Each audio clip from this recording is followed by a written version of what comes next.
Chers familles, parlons du sujet banal, je voudrais parler des résolutions des conflits.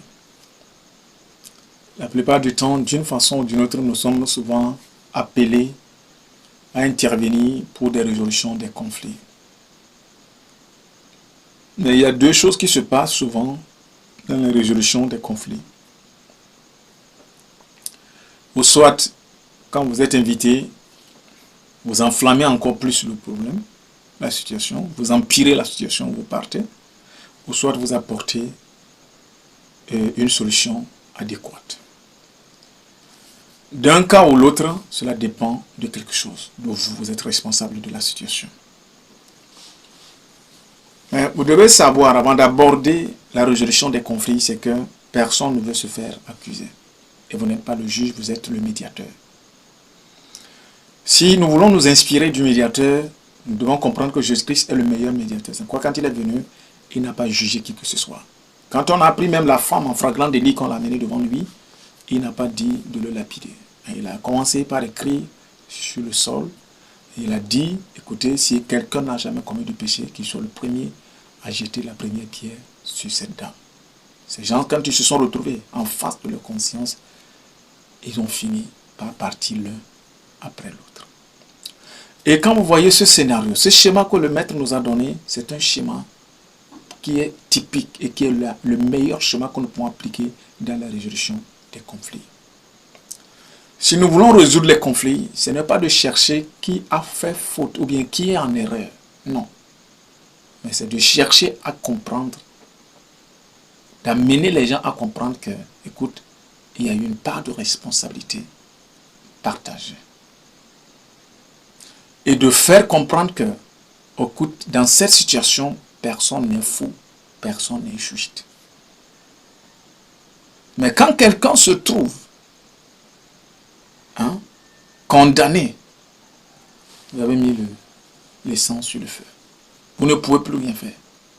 Quand vous commencez par accuser la dame, ou bien le monsieur, ou bien quelqu'un, vous avez fini tout, vous avez tout gâté. Donc votre attitude, la première attitude, c'est d'être neutre. Le médiateur ne juge personne, le médiateur ne condamne personne. Le médiateur amène tout le monde devant les faits accomplis, tout le monde voit sa responsabilité. Amène tout le monde devant son propre péché.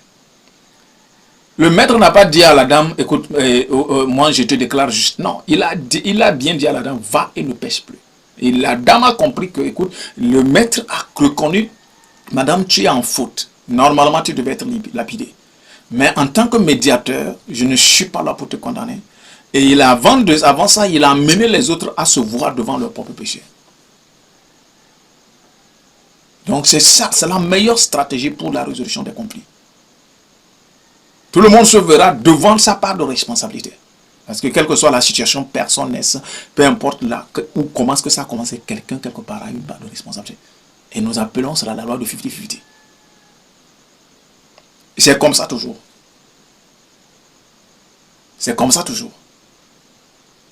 Et donc quand c'est comme ça, il faut que tout le monde, il faut mettre les gens devant le fait accompli, devant leur situation. Que les gens se voient d'abord, écoute, il n'y a pas quelqu'un qui est en faute, il n'y a pas quelqu'un qui est juste à 100%. Et là, quand tout le monde se voit devant ça, vous allez voir que la situation, là, ça va tempérer. Celui qui pensait être juste et qui voulait condamner, va se dire que donc ça voudrait dire que je ne suis pas aussi parfait que ça. J'ai aussi une part de responsabilité.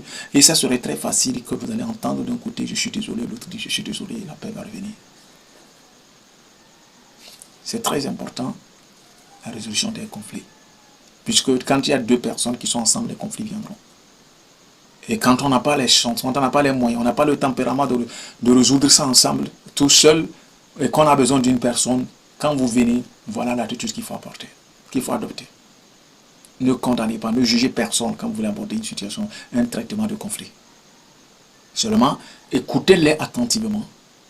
Trouvez rapidement dans leur exposé qui a fait quoi et qui est responsable de quoi.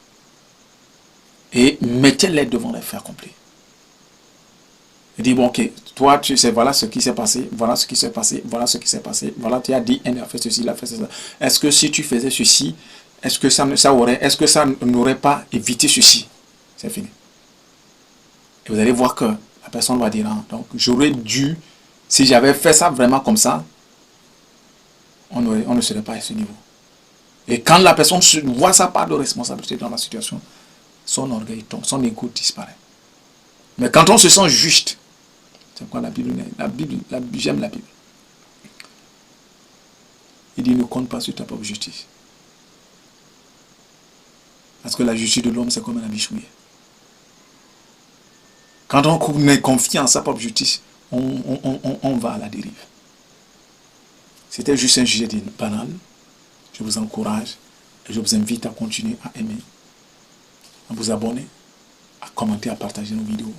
D'ici là, prenez bien soin de vous. C'est votre ami Daniel. Vous voyez, chers amis, bonsoir. Nous allons aborder toujours dans le cadre de la crypto-monnaie, vous parler de l'analyse fondamentale. Et aujourd'hui, actuellement, nous sommes sur la blockchain. D'accord, nous sommes sur la blockchain, l'analyse fondamentale, mais dans le cadre de la blockchain. Et aujourd'hui, nous voulons aborder les taux de hachage ou bien le montant de stake.